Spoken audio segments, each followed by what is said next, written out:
1803, apparently he was misbehaving, so they had to get rid of him, you see.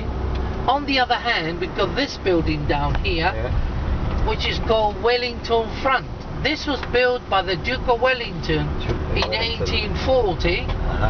These are known as the British walls, with all the gun emplacement, which fortificate the rock from end to end. But once upon a time, the seawater used to crash against the walls here. So everything in front of the city walls has all been reclaimed to the sea and used to be water. Good. Okay, yeah. These are the South Bastion walls. They were built in 1540. So there is 300 years between one wall and the other. You can see the difference, yeah? We also have here the statue of Nelson. This is Admiral Nelson on my right. That is Nelson.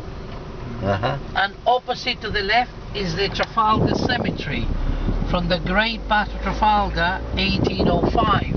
Just there we have two of the sailors brought wounded from the battle that passed away here, but also from a yellow fever which we had here in the 18th century. 1700s. The main cradle of history are the Phoenicians, which were the first settlers. This was thereafter occupied by the Romans, and this was called Mons Calpe, which is known as one of the pillars of Hercules. The other pillar, which you'll see in a minute, is across Africa, North Africa, Morocco. And that's the other pillar of Hercules, and in between was the famous Strait of Gibraltar. 1,000 years later, 711, this was invaded by the Arabs. This is occupied by an Arab leader by the name of Tariq. He named the rock Jebel al-Tariq, which means in English, the rock of Tariq. If you combine the words together, this is where the word Gibraltar originally came from, is Arabic. By 1462, this was then occupied by Spain, and finally, 1704, an Anglo-Dutch fleet with the British who captured the rock in battle and made of this officially a colony in 1713.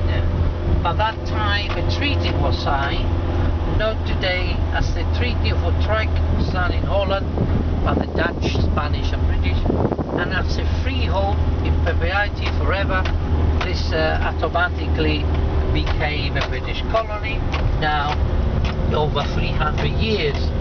And this is why the official language in Gibraltar is English, but so is the education in school. But when I go home to my children, to my grandchildren, I switch on to Spanish, you see. So we are bilingual. We don't call it Spanish, we call it gibberish. 10% of the water we drink we collect from water catchments. 65% is water from the sea converted into drinking water, desalination plants. Unfortunately, we have to pay for the water here that we drink, and that's why we say cheaper to buy a glass of whiskey than a glass of water. Whiskey is duty free. We don't pay tax. No tax, So it's petrol and diesel. That is Spain over here, Algeciras and Tarifa.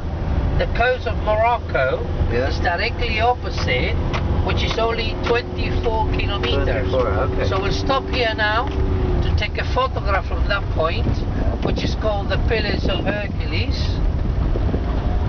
And you can see the Strait of Gibraltar, one of the busiest shipping lanes in the world, the Strait of Gibraltar. So, if you like to just walk down to the bottom there to take some photos,